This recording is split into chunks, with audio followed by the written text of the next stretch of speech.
Your mission, if you choose to accept it, is to find the lost tribes of Israel. This message will self-destruct in 5 seconds. Welcome to the God Culture, where we urge you to challenge traditions as 1 Thessalonians 5:21 tells us, prove all things, hold fast that which is good. We do not intend to be confrontational, but to compare what the Bible really says versus the traditions of men, which Jesus himself rebuked. Jesus said to the Pharisees, "Full well ye reject the commandment of God, that ye may keep your own tradition," Mark 7:9. Now we know there is overwhelming biblical and historical support that the Philippines is not only Ophir, Sheba, Tarshish, the Garden of Eden, and the land of creation, but one of the locations of the lost tribes. Now it's time to take a good look at the journey they would have taken to that land. Does it fit? We will identify next some of the landing sites, in fact. First, where did they depart to make such a journey? Does the passage in 2nd Esdras tell us? We know many will fight traditional mindsets throughout this series because we have all been trained to believe a certain way. Set that aside. Check out what our research has uncovered, and then go out and prove all things for yourself. This is the only way to guard your heart lest you be deceived. This is your mission if you choose to accept it.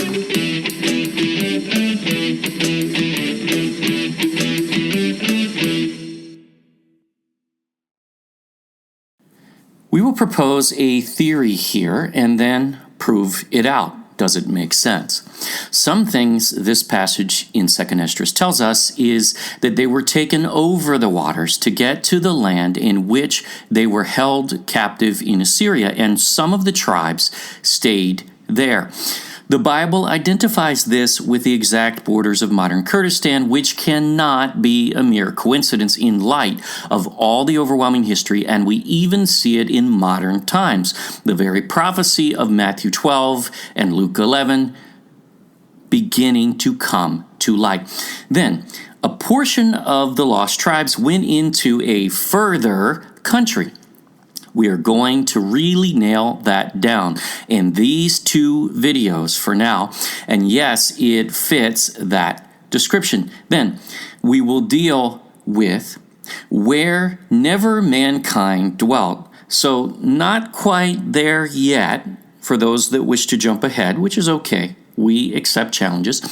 We are holding that back because we will prove that with the landing in the Philippines in a couple of videos. This will make sense. Now, anyone saying that the Philippines had population and then therefore that disqualifies it as Arsareth is stretching and jumping ahead. This was 500 BC, and most of the world had populations. In fact, if one looked at that as saying continents, for instance, there was nowhere on earth at that point that did not have population. So obviously it is not that broad of a reference. That is just simply splitting hairs in language. The Philippines was not 100% inhabited in those days. And in fact, there are areas still not inhabited by mankind today. So the point is actually moot. But we will obliterate that point 2 videos from now. You'll see. However, now, let's start on the front end of the journey, and we'll map it out based on a very reasonable path with supporting etymologies and directions.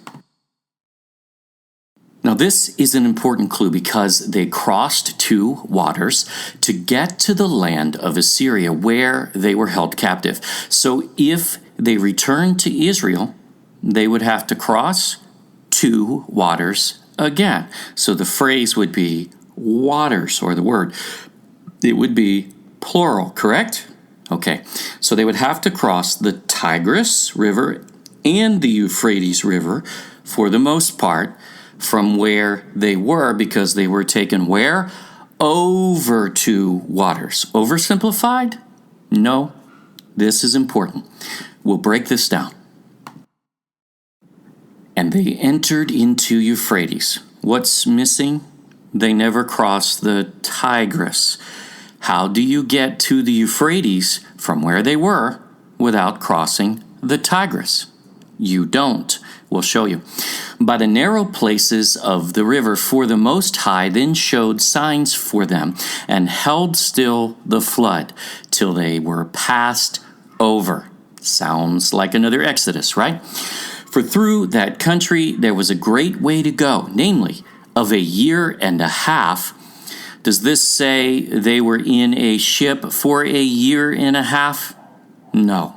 Does it specify how much of the trip was on land and where they went? More than you may think, in fact, but we'll get there. And the same region is called Arsareth. We found that this is a reference to Assyria, the land of creation, but we'll prove that out even further. Then dwelt they there until the latter time. So in general, as a people, they're still there, and they will be there until the regathering. So they left Assyria in the early part of 600 BC, which is roughly the date. It may have been 612 to 609, roughly, a 3-year period, we believe. But regardless, it was around that time. And they did not return as a people. They stay in the land which they are headed. Granted, from there, they launch into the whole world as they are scattered among the nations in every country on earth, pretty much, as we showed you. But almost all of them, percentage-wise, are really still in this land today. And now, when they shall begin to come, so they'll return, that fits Scripture overwhelmingly, the highest shall stay the springs of the stream again. So he'll part the waters, that they may go through. Therefore sawest thou the multitude with peace. But those that be left behind of thy people are they that are found within my borders. Now, when he destroyeth the multitude of the nations that are gathered together, he shall defend his people that remain. Again, that's the area of modern Kurdistan. Whether anyone likes Kurds or not, doesn't matter. Despite DNA, which is really subjective and we'll cover, because you can't tell where someone originated when your history is wrong from the beginning, depicting accurate migrations as to which peoples lived where. So you start from the wrong facts and DNA is useless. But we will get there.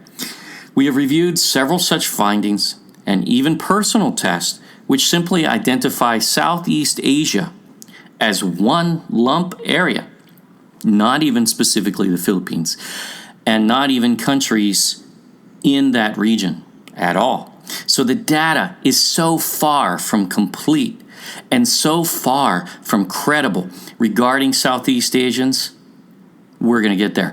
And by the way, it's the same with the Kurds, who are very diverse people. There are Hebrews within the Kurds, but there are Zoroastrians, and there's Muslims, and there's every religion, not every, but there's a lot of religions represented. So you cannot look at it and say, oh, well, they're all Hebrews. Well, no, they're not. You can go and test 100 people, 100 Zoroastrians, and then compare them to Jews, for instance, and say, oh, well, see, it matches.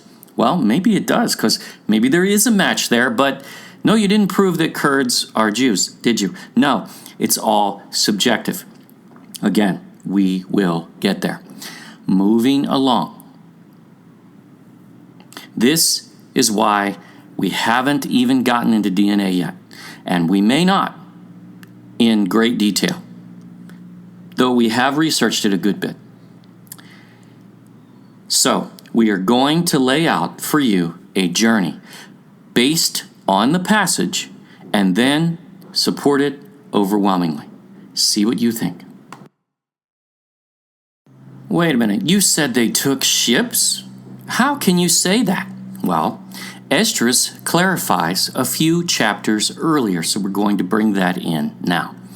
When I had finished speaking these words, the angel, Raphael, the archangel, who visited him, kind of like Gabriel and Mary, who had been sent to me on the former nights, was sent to me again. And he said to me, "Rise, Ezra, and listen to the words that I have come to speak to you."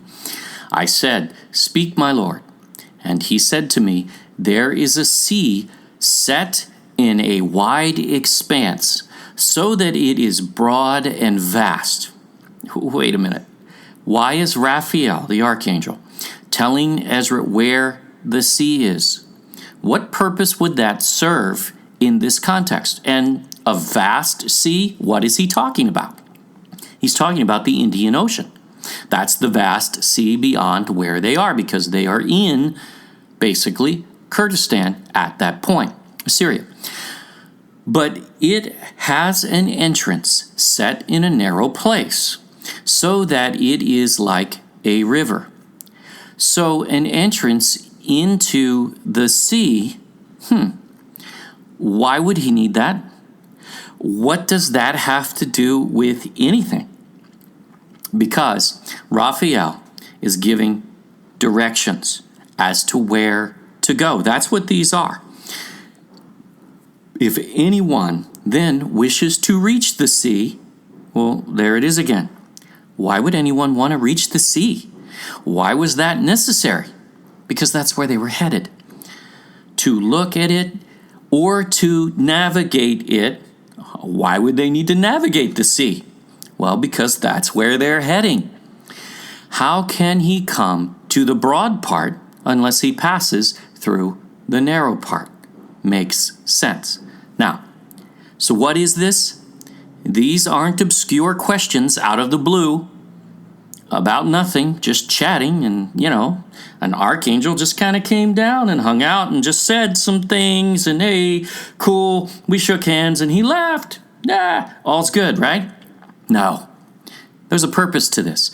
These are directions, and this matches the passages that we read in 2nd Esdras before. This is before then, so you're seeing Raphael told him to do this, and then they did it.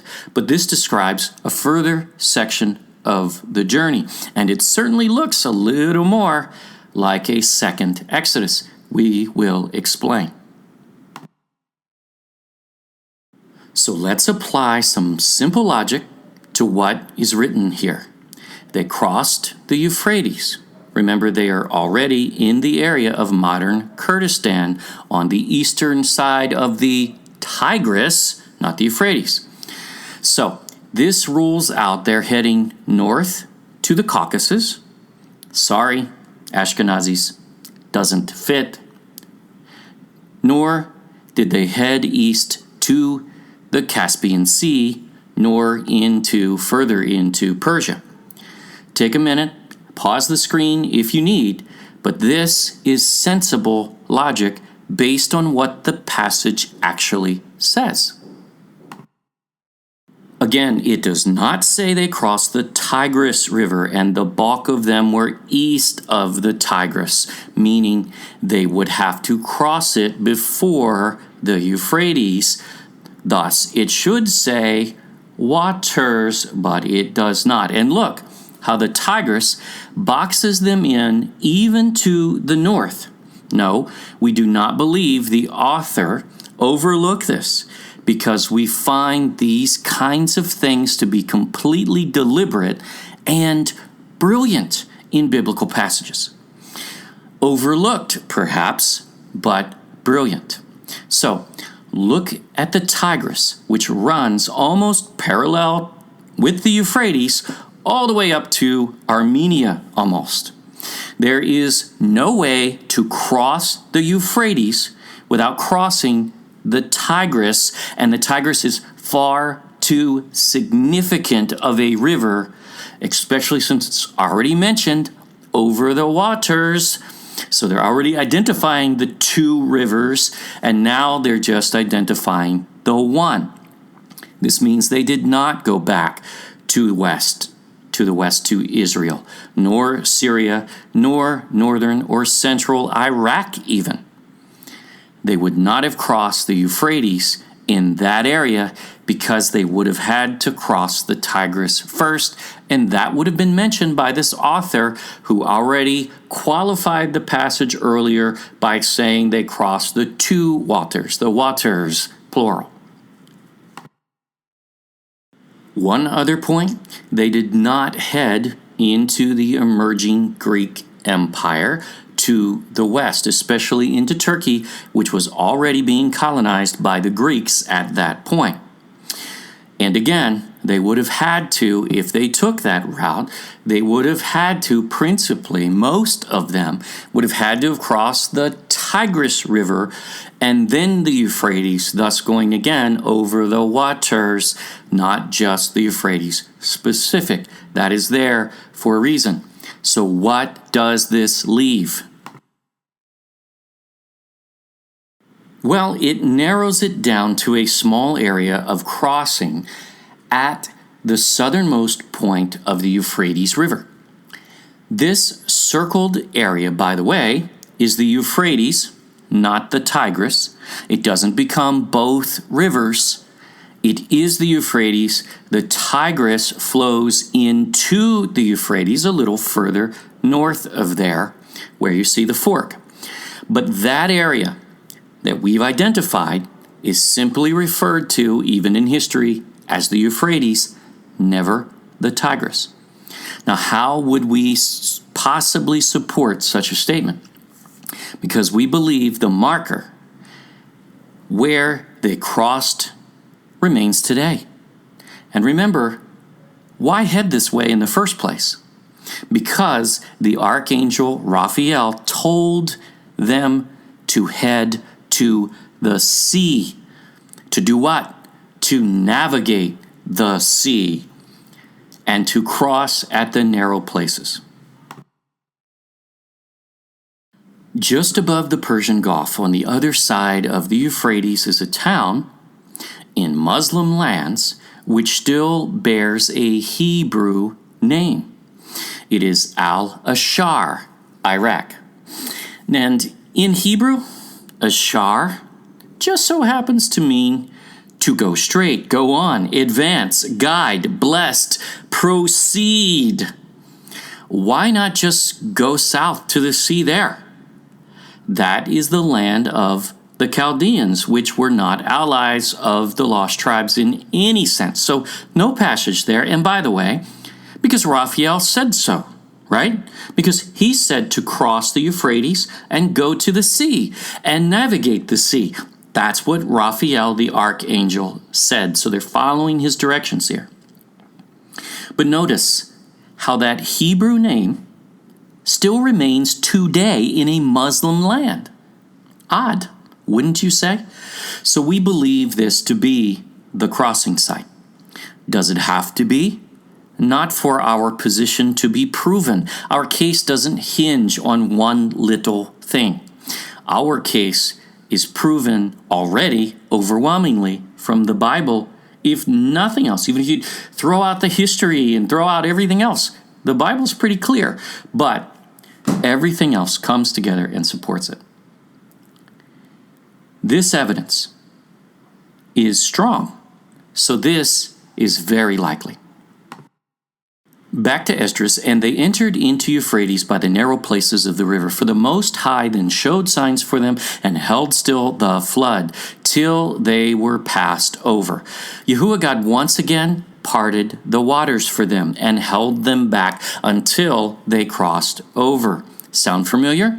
Now, this really is a second Exodus with many of the earmarks along the way. So what happens next?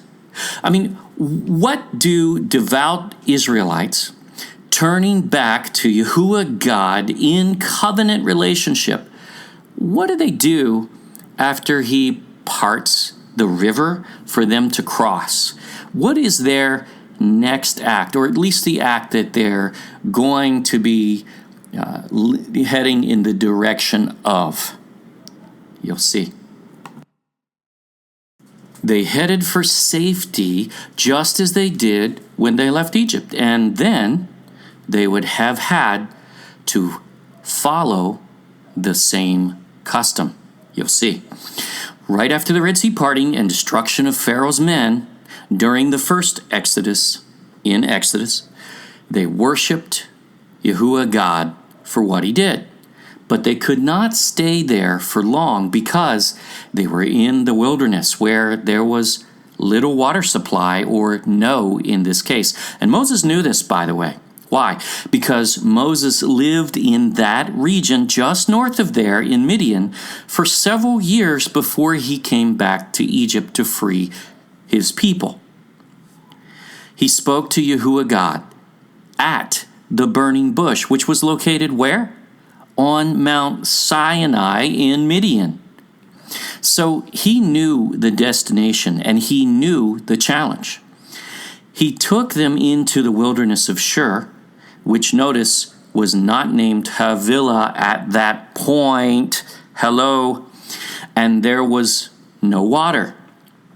Now, later they did find wells, and they moved further north and then into the wilderness of Sin, otherwise known as the variant or the root word of Sinai. There was no water again, but Yahuwah God provided each time. And you see that repeat more than once. Then he provides food, manna, out of heaven. Just rains from the sky. Wow. You would think that that would be a people that would never doubt him again. Yet, us human beings tend to do that, don't we? Then, they are faced with battle with the Amalekites. You know, the vampire-like demons? No, that's really what that word means in Hebrew. Look it up. Think about that. Of course, with Yahuwah God's help, Joshua and his army defeated the Nephilim Amalekites. And then they reach safety, Mount Sinai, the holy mountain of Yahuwah God, one of the 4 holy places of Yahuwah God on earth. And look who shows up, Yahuwah God himself, with smoke and fire. They renew, no, it was not new. They renew covenant with him on the exact day of covenant renewal. What's that? Shavuot, otherwise known as Pentecost in Greek, which if you watch our When Was Jesus Born videos, you will find that was also the day Adam entered covenant with Yahuwah God at creation. It's the day Noah who waited for almost 2 weeks before he left the ark, even though the ground was dry. But why was he waiting? He finally emerges on Shavuot to do what? To renew covenant with Yahuwah God. And it is the day Messiah was born, in fact, and the day the Holy Spirit came. This is the most significant day. And yet, we don't even know what it is. It's completely left our calendar in the church today. It's a very foreign concept to us. Yet this is a feast that was ordered forever from Yahuwah God. Look that up. Check out that video. We prove that out. Watch it because it proves how important that day really is. And you'll never look at December 25th the same again. Anyway, that's what Israelites do when they are in covenant relationship with him. Just as in 2nd Esdras, they have renewed or are about to as well. That is what this is all about. This is important. And this had to happen at some point. And when better than after they cross the Euphrates and he parts the waters, a miraculous event in history yet again. What better time to then get through the wilderness, find a place to settle in, and do exactly this. So what did they do? Now Israel then offered burnt offerings and sacrificed peace offerings to Yahuwah God.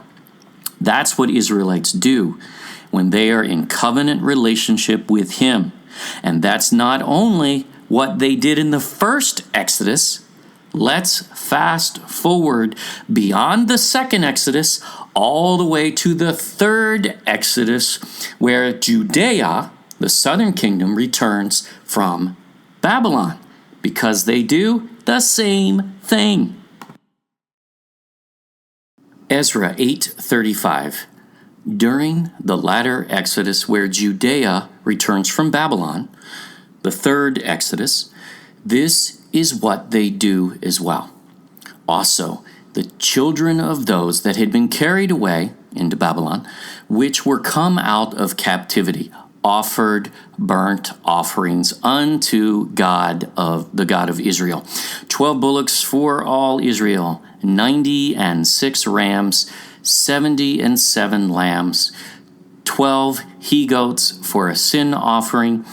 All this was a burnt offering unto the Lord. Same. And the northern tribes did the same. Why is this important? Because we believe it tells us the exact path the lost tribes of Israel, leaving Assyria, went. We believe this specifies their destination. They did not head into Saudi Arabia toward the west, towards Mount Sinai, which would have been a natural place for them to go, except for that was Ishmael's land, which we've showed you in Scripture very, very clearly. That area controlled by Ishmael's people. And this was many centuries later, so they were pretty populated at that point. Yet this area that they crossed through was not very populated. And we'll show you, in fact, the destination, a little history, which shows when it was populated, which is very fascinating. So, not being able to go to Mount Sinai, where did they go? Oh, they'll get to the region of their holy mountain very soon. So we covered the Euphrates crossing at Al-Ashad, meaning go straight, advance in Hebrew. Weird. And even weirder, they follow the coast and look in the middle of Muslim lands, even today, Hebrew place names. But not just any place names, for that is the country of Qatar. If you remember, Enoch sacrifices on Mount Qatar. Where's that? That's the Mount of the East in the Garden of Eden. How does that name end up there? This is not that mount, but the word Qatar means what?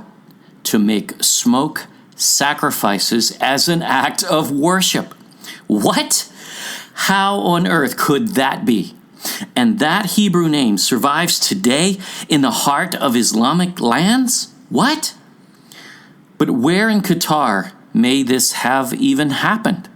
Well, remember, Raphael directed them to the narrow places of the Euphrates and to the sea. To do what? To navigate it. They are headed somewhere to the sea to meet ships.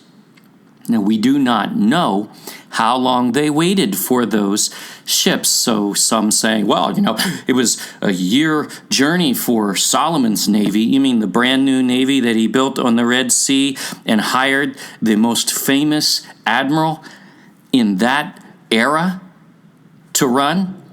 You're going to compare those to ships that are owned by people, not necessarily governments. No, you don't even know how old the ships were. You don't know any of that. So no, you can't look at those two things and say, well, those two are the exact same. No, they're totally different. This is a different scenario, and we'll prove this out. So we don't know how long they waited for those ships. They could have been there for months waiting. And that would have been acceptable in the story. Not a problem. And we will deal with where those ships may have come from, in fact. But look at this city on the coast. It's called Surat ad-Dukhan, or simply Dukhan, which in Arabic means smoke. What? Now I'm getting goosebumps with this stuff because these are Muslim lands. This doesn't happen. This is too much of a coincidence to ignore. Now we estimate the trip to Qatar on land, over the land, at about 84 days. But obviously, change the pace and it would be plus or minus. We're not going to debate that. Maybe they walked faster. Maybe they ran. We don't know, okay? Maybe they lollygagged. Maybe they stopped many more times than we even know. We don't know. We don't know. But what we do know is that would be a reasonable estimate to get there. So we'll tag that as about 84 days. They were not being chased. There was no indication of needing to rush necessarily. And now it's okay if someone wants to change the math in either direction. Because again, we have no idea how long they waited for those ships. So it doesn't change any of this. And whether they all arrived at once for that number of people, we don't know. As far as the ships, did they take 2 trips? Oh, that could change things, couldn't it? But we don't believe so. We believe it was probably more likely 1 trip. That seems to be what's being identified here. Ezra seems to indicate a number returning from Babylon, by the way, at about 30 to 40,000. If you read all the different scholarly articles, they land in those areas. But we do not know how many had survived the decimation of the captivity in Assyria. We just don't know. Whether alone the war between Babylon and Assyria, where Babylon had then taken over Assyria at around that time. So we do not know how many took this journey, because we know some of them stayed right where they were in Kurdistan, and then some headed on the 1.5-year journey. Again, we don't know how many. Likely very many, but we don't know. Likely thousands, but how many thousands, we don't know. So we do not know how many left and went on the 1.5-year journey.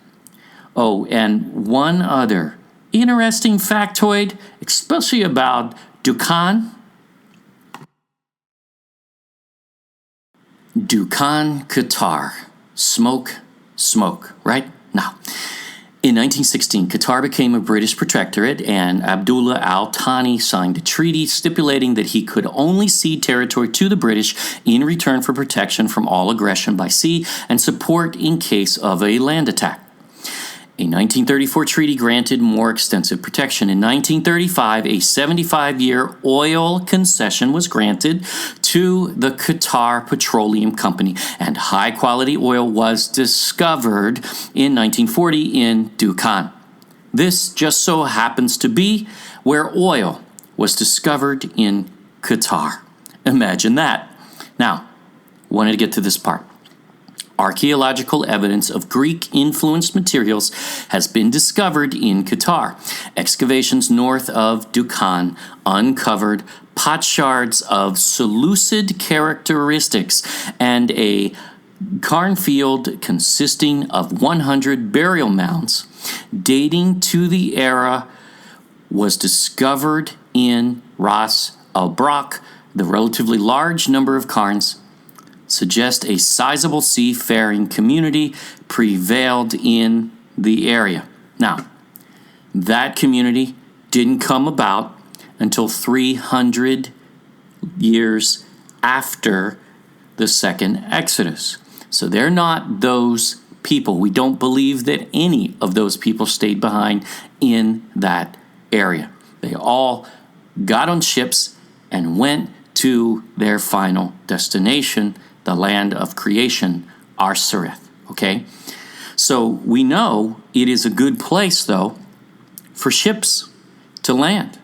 And we do not see major populations in its history until 300 BC or so, which is 300 years later, meaning it is a perfect spot at the time of the second Exodus for the Israelites to temporarily settle while waiting for the ships. It was easy to defend from land, for look at the map, because the entryway into the peninsula is fairly narrow. Actually, it's perfect. We are very comfortable this is where they went and where they met ships to journey the rest of the way to Ophir, Philippines, which we will prove out yet even further. We have shown you much proof that is the end landing point. But we will narrow that down. So where were they headed from there? And how do we prove this? For the Lord has 4 places on the earth that are his. These are his holy places. The Garden of Eden and the Mount of the East, which is in the Garden of Eden. Both same location, so 2 and 1 there. And this mountain on which thou art this day. This is written to Moses, or this is God speaking to Moses. Moses wrote this.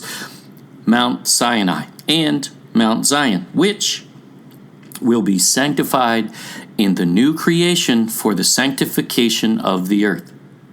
We covered this in part 12, and we locate each of these. Through it will the earth be sanctified from all its guilt and its uncleanness throughout the generations of the world. They were traveling to their Mount Sinai in the Sea of Sinim, just like the map we showed you from Ptolemy. The Mount of the East, the Garden of Eden, where his permanent Holy of Holies is located. Arsareth, the land of creation. These are all the same place. Ophir, Sheba, Tarshish, ancient Havilah, where Adam and Eve lived, where Noah built the ark. Are you starting to understand? We aren't just evoking these names. They matter. This place matters. It is the most significant land in all of history. And that is indisputable.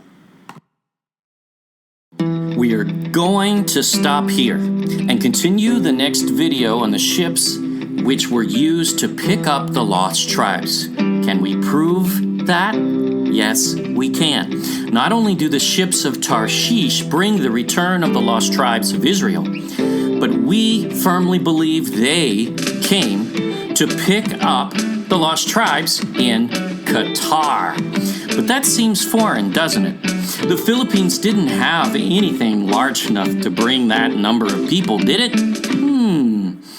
Wait till you find out what they did have, because it is far, far more than what we have been told. Join us as we explore Pigafetta's journal at the time of Magellan's voyage. What did he see? This will amaze you. And what did the Chinese have to say about it? Who taught whom how to build ships? Who arrived on the other shores first with their ships? Who was ahead of the curve? And why wouldn't they be? They were the land of Ophir after all. This next video may surprise you, because this is not what you were likely taught in school. Thank you for watching our Lost Tribes series. Please share this video with others and subscribe to our YouTube channel. And don't forget to click the bell. View our website at the.culture.com. Always remember to prove all things for yourself. Yahuwah, God bless.